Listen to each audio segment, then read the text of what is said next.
Hello everyone, welcome to learning book. Learning book पे आप सभी का स्वागत है। लर्निंग बुक के इस वीडियो में हम 9 जनवरी और 10 जनवरी 2020 से संबंधित करंट अफेयर के महत्वपूर्ण प्रश्नों को डिस्कस करेंगे। अपने क्वेश्चन के डिस्कशन की शुरुआत की जाए उससे पहले आप सभी से एक रिक्वेस्ट है कि लर्निंग बुक को अपना सपोर्ट दें और वीडियोज़ को अधिक से अधिक शेयर करें। जो नए व्यूअर चैनल से पहली बार जुड़े हैं उनसे रिक्वेस्ट है वो चैनल को सब्सक्राइब करके बेल आइकॉन को प्रेस कर दें, जिससे जो भी नई वीडियोस चैनल पे अपलोड हो उसकी नोटिफिकेशन आप तक समय से पहुंच सके। आइए फिर शुरुआत करते हैं अपने आज के पहले प्रश्न के साथ।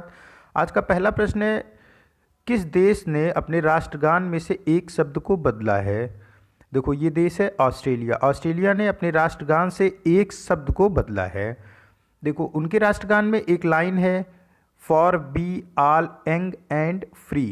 मैं फिर से रिपीट कर रहा हूँ, ऑस्ट्रेलिया का जो नेशनल एंथम है उसमें एक लाइन है, for we are young and free. ये लाइन पहले थी, अभी वहाँ पे यंग जो था, फॉर बी आर यंग के स्थान पे वन कर दिया गया है। यानी कि अब ऑस्ट्रेलिया का जो नया नेशनल एंथम का एक वर्ड चेंज के साथ है, उसमें है for we are one and free. तो यंग के स्थान पे वन कर दिया गया है, सिर्फ एक वर्ड को चेंज किया है ऑस्ट्रेलिया ने अपने नेशनल एंथम से। ऐसा क्यों किया ऑस्ट्रेलिया ने? देखो, ऑस्ट्रेलिया की जो कॉलोनी है, मतलब ऑस्ट्रेलिया जब से देश के रूप में जाना जाता है, ये लगभग 250 साल पहले से देश के रूप में इसको मान्यता मिली। उससे पहले भी यहाँ पे लगभग 50,000 साल पहले से ही एबॉर्जिनीज नाम की एक इंडिजिनस कम्युनिटी रहती है। हालांकि वो काफ़ी दबे कुचले तरीके से वहाँ पे हैं, और उन्हें जो अभी 250 साल पहले क्या हुआ कि जो ब्रिटिश थे, ब्रिटिशर्स की जो जेलें थी वो भरने लगी। फिर ब्रिटिशर्स में एक थे जेम्स कुक। जेम्स कुक ने ऑस्ट्रेलिया की खोज की, और फिर जो वहाँ पे जब ब्रिटिश के जेल भर गए तो यहाँ पे लाके लोगों को रखा जाने लगा। यानी कि इसको ऑस्ट्रेलिया को जेल के रूप में इस्तेमाल किया गया ब्रिटिशर्स के द्वारा। फिर यही लोग यहाँ पे कॉलोनी बना लिए जो जेल के अंदर आए, और फिर धीरे धीरे ये दूसरी रेस यहाँ पे आगे बढ़ती चली गई। और जो वहाँ की वर्जिनल थी एबॉर्जिनीज कम्युनिटी, जो वहाँ की इंडिजिनस कम्युनिटी है, जो पिछले 50,000 सालों से ऑस्ट्रेलिया की धरती पर है, उसका वो धीरे धीरे विलुप्त होने लगी, क्योंकि ये जो नई कम्युनिटी थी उनके ऊपर अत्याचार करने लगी। काफ़ी लोग मारे गए बीमारियों से। कई बार तो जो वहाँ गवर्नमेंट बनी ऑस्ट्रेलिया की, उन्होंने एबॉर्जिनीज कम्युनिटी को बोला कि आप जाके जंगलों में रहो। इस तरह से उनके साथ होता रहा। लेकिन अब क्या है, जो वन वर्ड जोड़ा गया है वो एबॉर्जिनीज कम्युनिटी के सम्मान में जोड़ा गया है। मतलब अब ऑस्ट्रेलिया के लोग, जो वहाँ की इंडिजिनस कम्युनिटी है, जो पिछले 50 सालों से राज कर रह रही है ऑस्ट्रेलिया में, उसके लिए इस वन वर्ड को जोड़ा है। ऑप्शन बी यहाँ पे करेक्ट हो जाएगा। नेक्स्ट क्वेश्चन है, किस राज्य सरकार ने किसानों की आय को दोगुना करने के लिए एक विशेष कार्यक्रम शुरू करने की घोषणा की है? उत्तर प्रदेश गवर्नमेंट किसानों की आय को दोगुना करने के लिए एक विशेष कार्यक्रम की घोषणा की है, और इसी कार्यक्रम के तहत किसानों को जो नए 3 कृषि कानून बनाए गए हैं उनके प्रति गवर्नमेंट जागरूक करने का काम करेगी। 3 कृषि कानून जो हैं उस पर मैंने एक शॉर्ट वीडियो बनाया है। जिन्होंने उस वीडियो को नहीं देखा है वो प्लेलिस्ट में जाएं, और कृषि कानून से संबंधित तीनों वीडियो के क्या इफ़ेक्ट है, गवर्नमेंट का क्या कहना है, किसान क्या बोल रहे हैं, इन सब पे एक अच्छा वीडियो मैंने बना के डाला है। उसको आप सभी जाके देखें। आपको कृषि कानून से संबंधित आपके जितने भी प्रश्न हैं उन सब के जवाब उस वीडियो में मिल जाएंगे। और देखो, बीजेपी की गवर्नमेंट उत्तर प्रदेश में है, और बीजेपी की गवर्नमेंट सेंट्रल गवर्नमेंट है, यानी यूनियन गवर्नमेंट भी बीजेपी की है। तो किसानों को नए कृषि कानून के प्रति जागरूक भी किया जाएगा। इस एक जो विशेष कार्यक्रम शुरू करने की घोषणा की है उत्तर प्रदेश सरकार ने, और इसमें सिर्फ किसानों को इन तीनों नए कृषि कानून के फ़ायदे बताने का काम किया जाएगा उत्तर प्रदेश सरकार के द्वारा। और सेंट्रल गवर्नमेंट जो है वो एक लक्ष्य है उसका कि 2022 तक किसानों की आय को दोगुना करना। तो ये क्वेश्चन आ सकता है कि सेंट्रल गवर्नमेंट का क्या लक्ष्य है, किस वर्ष तक किसानों की आय के दोगुने करने के लक्ष्य के साथ जो है केंद्र सरकार आगे बढ़ रही है? तो वर्ष 2022 तक केंद्र सरकार का लक्ष्य है कि प्रत्येक किसान की आय को दोगुना कर दिया जाए। ऑप्शन सी करेक्ट हो जाएगा। विशेष कार्यक्रम, किसानों की आय को दोगुना करने हेतु विशेष कार्यक्रम की शुरुआत की जा रही है उत्तर प्रदेश सरकार के द्वारा। नेक्स्ट क्वेश्चन है, इस कार्यक्रम में क्या क्या होगा कि देखो उनको ऑर्गेनिक खेती के महत्व को बताया जाएगा, किस तरीके से कॉमर्शियल क्रॉप को उगाया जाए, इन्हीं सब से संबंधित किसानों को जानकारी दी जाएगी इस कार्यक्रम के तहत। और इसी कार्यक्रम में नए जो कृषि कानून आए हैं उनके प्रति इनको जागरूक भी किया जाएगा।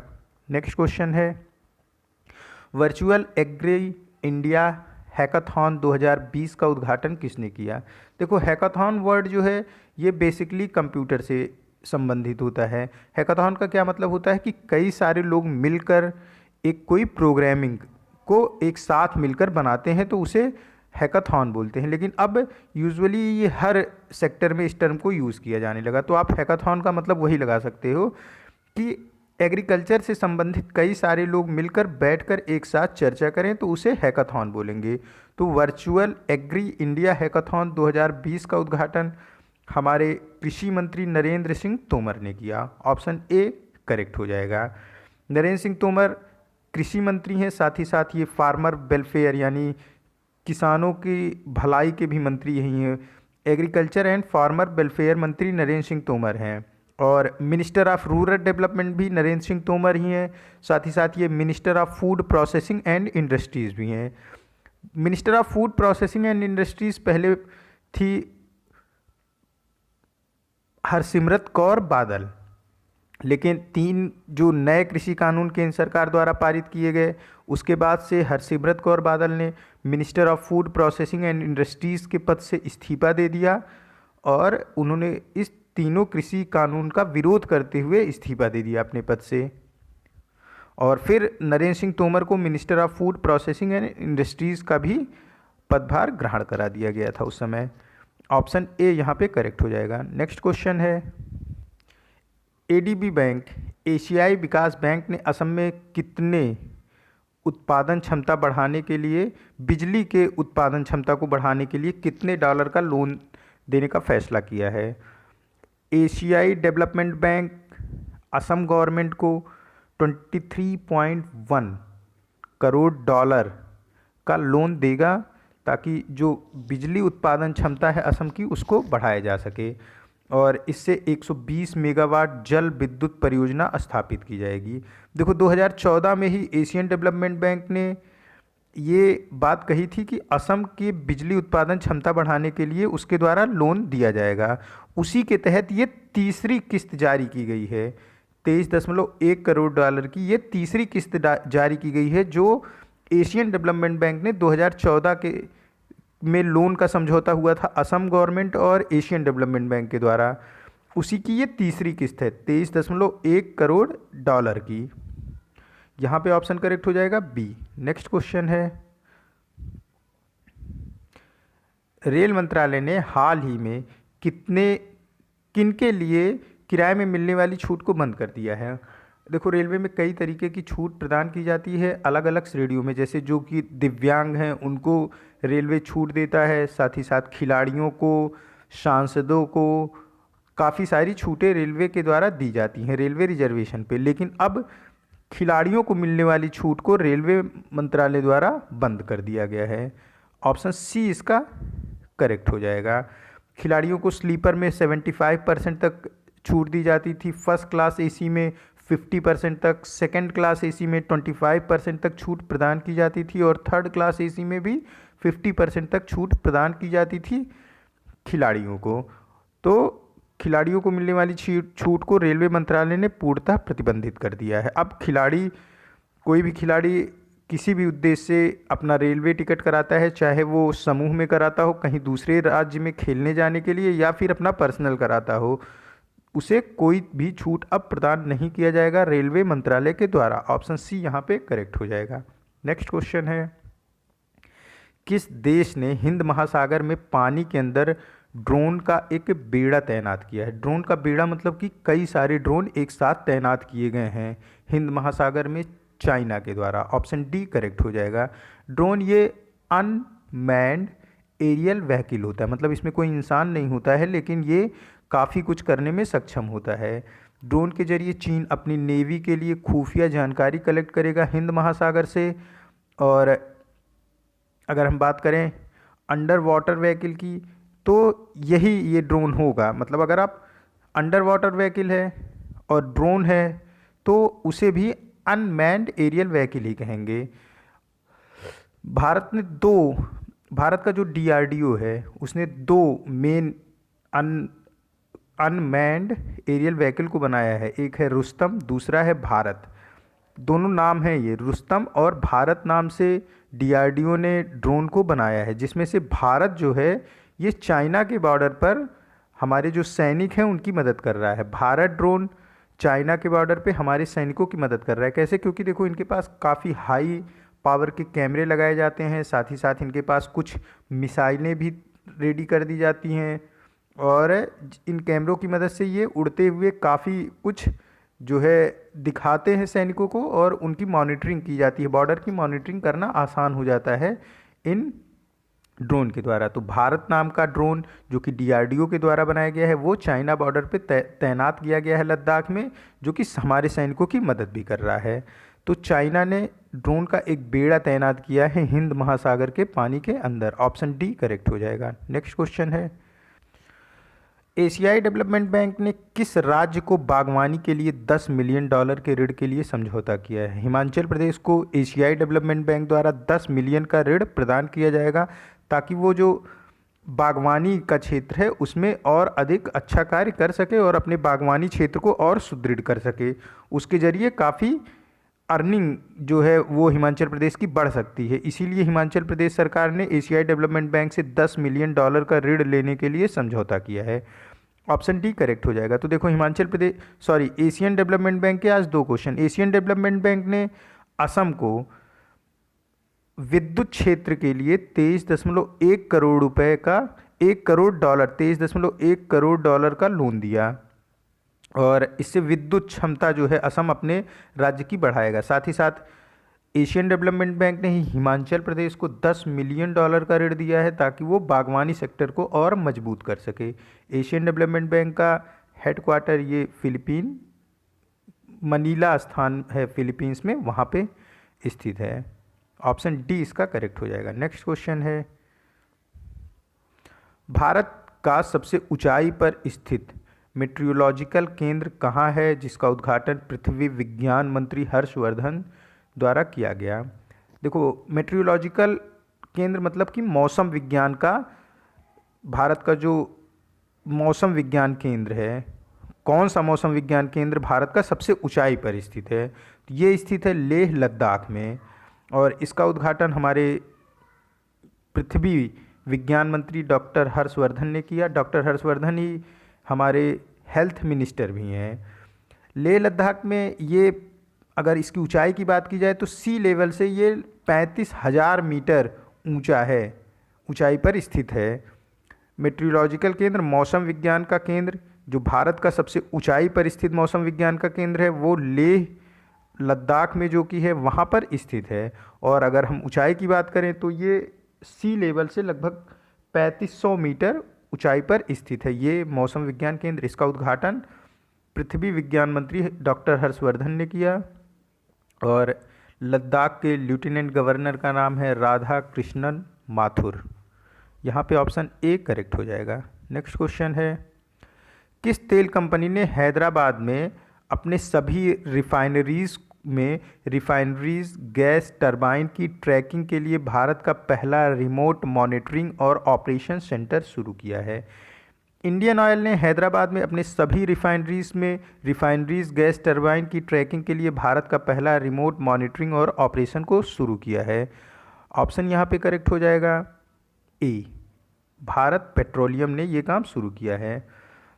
हमारे केंद्रीय पेट्रोल और प्राकृतिक गैस मंत्री धर्मेंद्र प्रधान हैं। अगर हम बात करें ऑयल रिफाइनरीज की तो भारत में कुल 24 ऑपरेशनल ऑयल रिफाइनरीज हैं और इनमें से जो सबसे बड़ा ऑयल रिफाइनरीज है वो है जामनगर में और ये है रिलायंस इंडस्ट्रीज़ की रिफाइनरी।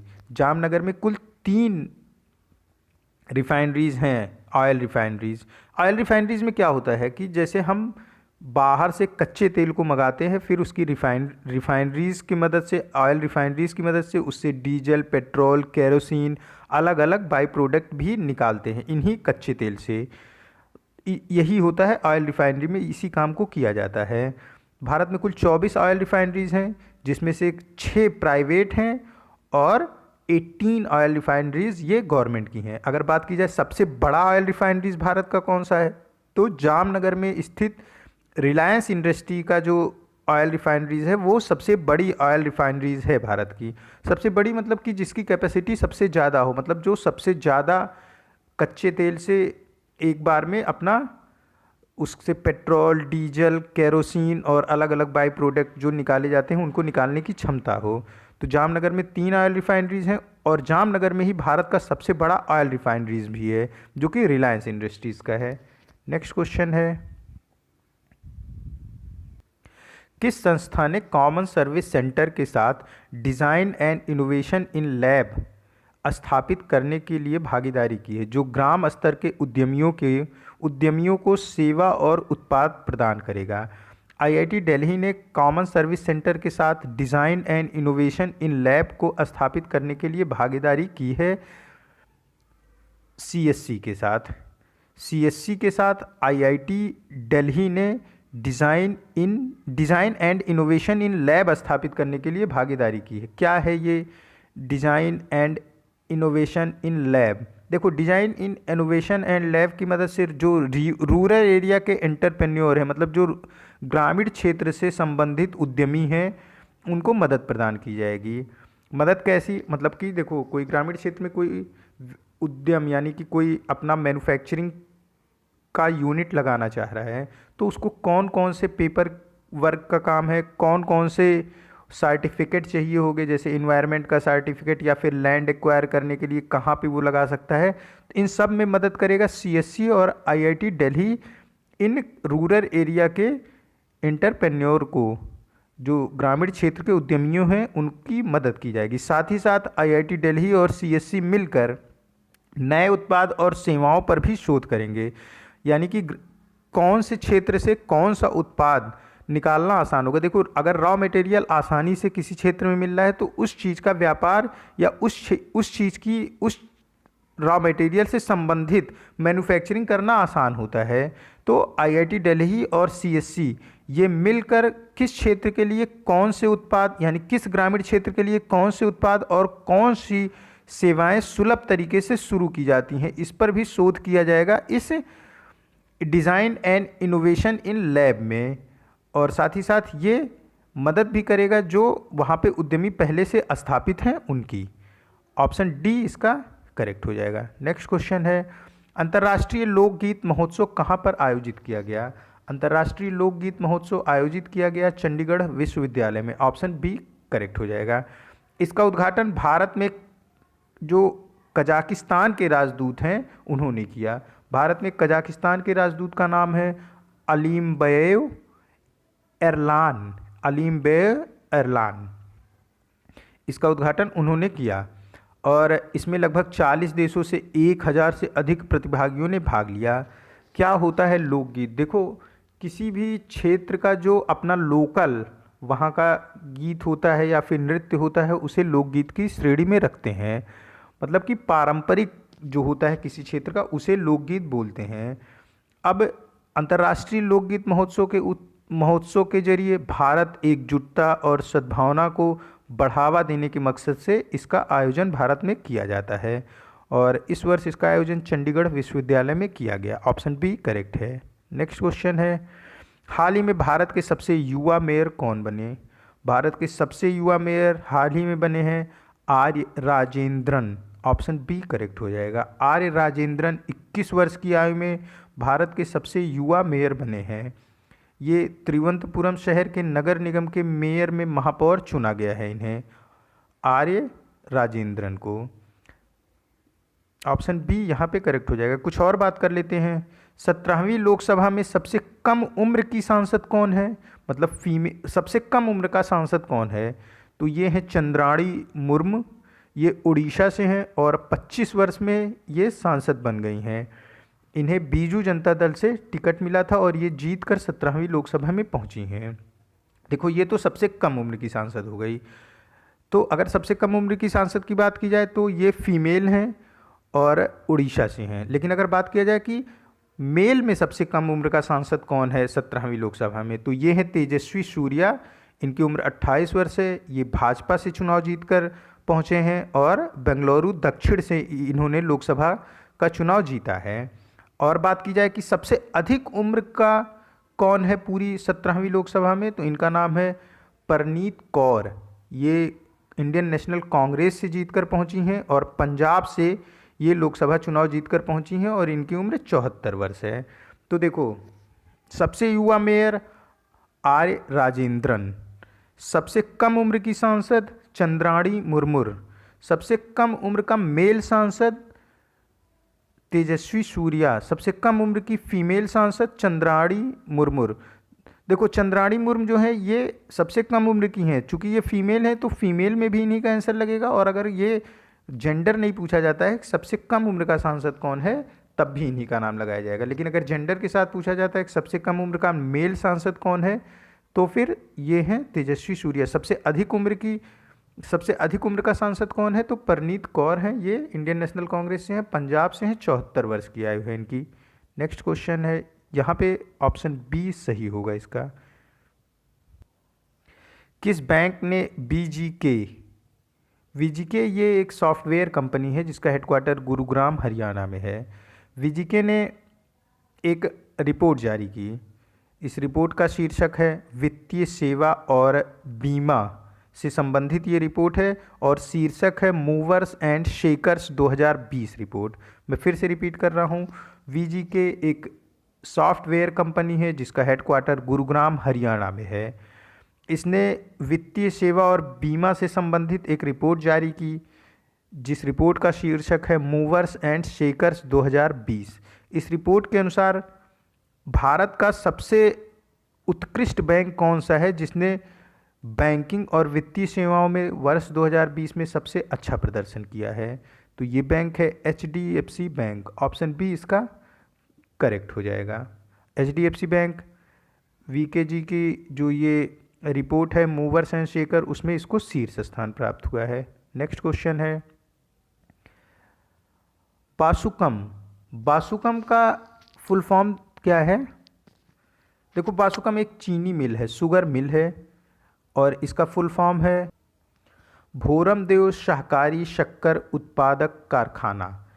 तो बासुकम और NKJ बायोफ्यूल लिमिटेड ने मिलकर भारत का पहला प्राइवेट पब्लिक पार्टनरशिप के तहत एथेनॉल संयंत्र कहाँ स्थापित करने की योजना बनाई है? तो बासुकम शुगर मिल ये छत्तीसगढ़ में है, और इसने NKJ बायोफ्यूल लिमिटेड के साथ मिलकर भारत का पहला एथेनॉल संयंत्र स्थापित करने की योजना जो बनाई है वो भी छत्तीसगढ़ में ही बनाई है। और ये भारत का पहला एथेनॉल संयंत्र होगा। अभी मैंने कल ही क्वेश्चन कराया है कि एथेनॉल उत्पादन के लिए काफ़ी सब्सिडी दी जा रही है गवर्नमेंट के द्वारा, और जो लोन प्रदान किया जा रहा है गवर्नमेंट के द्वारा, जो भी उद्यमी बायोफ्यूल के लिए एथेनॉल संयंत्र लगाना चाह रहा है उसके लिए वो काफ़ी कम इंटरेस्ट पे दिया जा रहा है, साथ ही साथ उस पर सब्सिडी भी गवर्नमेंट के द्वारा दी जा रही है।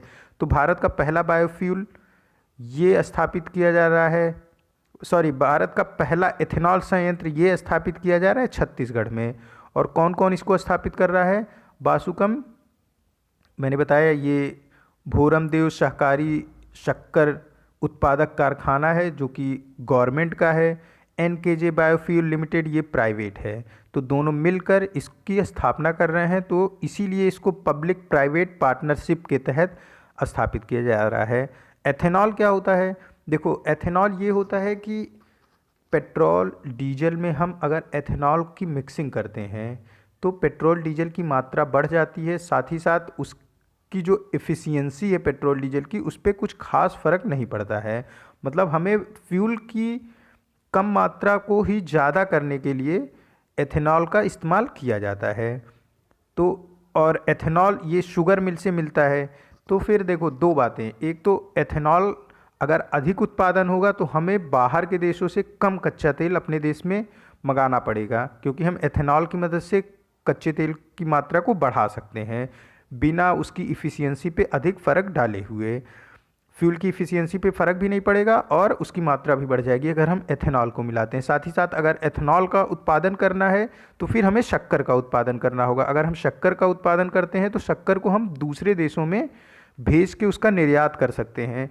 तो इस तरीके से मतलब कि डबल फ़ायदा होता है एथेनॉल संयंत्र की स्थापना से। यहाँ पे ऑप्शन सी करेक्ट हो जाएगा। नेक्स्ट क्वेश्चन है, किस संगठन ने भारत का पहला सोशल इम्पैक्ट बॉन्ड बनाने के लिए पिपरी चिचवाड़ म्युनिसिपल कॉरपोरेशन पुणे के साथ एक समझौता ज्ञापन पर हस्ताक्षर किया है? देखो, पिपरी चिचवाड़ म्युनिसिपल कॉरपोरेशन ये पुणे में स्थित है। ये म्युनिसिपल कॉरपोरेशन है, पुणे में स्थित है। इसके साथ किसने जो है सोशल इम्पैक्ट बॉन्ड बनाने के लिए हस्ताक्षर किया है? यूनाइटेड नेशन डेवलपमेंट प्रोग्राम का जो इंडिया का डिवीज़न है, United Nation Development Programme India का डिवीज़न ने पिपरी चिचवाड़ा म्युनिसिपल कॉरपोरेशन के साथ सोशल इम्पैक्ट बॉन्ड बनाने के लिए समझौता किया है। देखो, सबसे पहले जानते हैं सोशल इम्पैक्ट बॉन्ड क्या है। सोशल इम्पैक्ट बॉन्ड जब भी कोई गवर्नमेंट अथॉरिटी या फिर पब्लिक सेक्टर से संबंधित कोई, आप कह सकते हो पब्लिक सेक्टर का कोई भी ऑफिस किसी भी ऑर्गेनाइजेशन के साथ किसी भी सोशल वेलफेयर वर्क के लिए, कुछ अच्छा काम करने के लिए या फिर किसी स्पेसिफिक एरिया में काम करने के लिए दोनों समझौता करते हैं तो इसे सोशल इम्पैक्ट बॉन्ड बोलते हैं। मैं फिर से रिपीट कर रहा हूँ कि कोई संगठन किसी सरकारी विभाग के साथ जब कोई सोशल वेलफेयर काम करने के लिए या फिर किसी स्पेसिफिक एरिया में काम करने के लिए दोनों, कोई संगठन और सरकारी विभाग आपस में समझौता करते हैं तो इसे सोशल इम्पैक्ट बॉन्ड बोलते हैं। और यही सोशल इम्पैक्ट बॉन्ड बनाया है किसने? पुणे का चिचवाड़ म्युनिसिपल कॉरपोरेशन और यूनाइटेड नेशन डेवलपमेंट प्रोग्राम का इंडिया का जो डिवीज़न है उसने मिलकर। क्यों? मैंने बताया कि देखो, या तो कोई सोशल वेलफेयर का काम हो, मतलब जिससे समाज को फ़ायदा हो, या फिर किसी स्पेसिफिक एरिया में कोई काम किया जाए तो ही उसे सोशल इम्पैक्ट बॉन्ड बोल सकते हैं। तो कोविड-19 पैंडमिक के संबंध में ये सोशल इम्पैक्ट बॉन्ड बनाया गया है इन दोनों के द्वारा। किसके द्वारा? चिचवाड़ म्युनिसिपल कॉरपोरेशन के द्वारा और United Nation Development Programme India के द्वारा। यानी कि कोविड-19 पैंडमिक के टाइम पे हेल्थ केयर सुविधाओं को अपग्रेड करने के लिए इस सोशल इम्पैक्ट बॉन्ड को बनाया गया है। ऑप्शन डी यहाँ पे करेक्ट हो जाएगा। नेक्स्ट क्वेश्चन है, गावी बोर्ड के सदस्य के रूप में नामित किए गए भारतीय केंद्रीय मंत्री का नाम बताएं। देखो, गावी बोर्ड के सदस्य के रूप में नामित किया गया है डॉक्टर हर्षवर्धन सिंह को। क्या है ये गावी? गावी का फुल फॉर्म जान लेते हैं, Global Alliance for Vaccine and Immunization. Doctor Harshvardhan Singh को गावी के सदस्य के रूप में नामित किया गया है। मैंने गावी, एक बार फिर से मैं आपको गावी का फुल फॉर्म रिपीट कर रहा हूँ, Global Alliance for Vaccine and Immunization. क्या है गावी का काम? देखो, गावी का जो मेन वर्क है वो है ये to increase access in immunization sector, यानी कि जो टीकाकरण होता है उसमें अलग अलग जो गरीब देश हैं उनका भी एसेस पहुँचे, मतलब टीकाकरण गरीब देशों में भी हो, इसीलिए गावी की स्थापना की गई है। गावी का हेडक्वार्टर जिनेवा स्विट्जरलैंड में है और इसके सदस्य के रूप में अब नामित किया गया है डॉक्टर हर्षवर्धन सिंह को। डॉक्टर हर्षवर्धन सिंह ये भारत के स्वास्थ्य मंत्री हैं और इन्हें WHO के एग्जीक्यूटिव बोर्ड के चेयरमैन के रूप में भी नामित किया गया है और मई 2020 में इन्होंने WHO के एग्जीक्यूटिव बोर्ड के चेयरमैन का पदभार ग्रहण किया है और 3 साल के लिए ये WHO के एग्जीक्यूटिव बोर्ड के चेयरमैन के रूप में बने रहेंगे। ऑप्शन बी यहाँ पे करेक्ट हो जाएगा। नेक्स्ट क्वेश्चन है, किस संगठन ने एयर एशिया इंडिया लिमिटेड में अपनी हिस्सेदारी को बढ़ाकर 83.67% करने के लिए अतिरिक्त 32.67 हिस्सेदारी को खरीदा है? एयर एशिया इंडिया लिमिटेड में 83.67 हिस्सेदारी करने के लिए अतिरिक्त 32.67 हिस्सेदारी को खरीदा है टाटा एंड सन्स ने। ऑप्शन ए इसका करेक्ट हो जाएगा। नेक्स्ट क्वेश्चन है, रूथेनियम प्लॉक थेरेपी का विकास किसने किया था, जो पहली बार आँखों के कैंसर के रोगियों के लिए इस्तेमाल किया गया? देखो, रूथेनियम प्लॉक थेरेपी इसका विकास किया था बार्क ने। बार्क मतलब Bhabha atomic research centre. Option C इसका करेक्ट हो जाएगा। रूथेनियम ये एक रेडियो एक्टिव हैवी मेटल है जिसका इस्तेमाल करके रूथेनियम प्लॉक थेरेपी की जाती है, और ऑकुलर ट्यूमर, इसे आँखों का कैंसर भी बोलते हैं, रूथेनियम प्लॉक थेरेपी की मदद से आँखों के कैंसर को ख़त्म किया जा सकता है। और इसके काफ़ी पॉजिटिव रिस्पांस मिल रहे हैं, मतलब आप 100% नहीं बोल सकते, लेकिन काफ़ी हद तक ये सफल है। तो ऑकुलर ट्यूमर या फिर आई कैंसर को रूथेनियम प्लॉक थेरेपी की मदद से ख़त्म किया जा सकता है, और रूथेनियम प्लॉक थेरेपी को विकसित किया है भाभा एटॉमिक रिसर्च सेंटर में। और रूथेनियम प्लॉक थेरेपी का पहली बार इस्तेमाल भारत में किया गया एम्स दिल्ली के डॉक्टरों के द्वारा। ऑप्शन यहाँ पे करेक्ट हो जाएगा सी। ये आज का लास्ट क्वेश्चन था। मिलते हैं नए करंट अफेयर के साथ नेक्स्ट वीडियो में। Keep study on learning book. Thank you for watching this.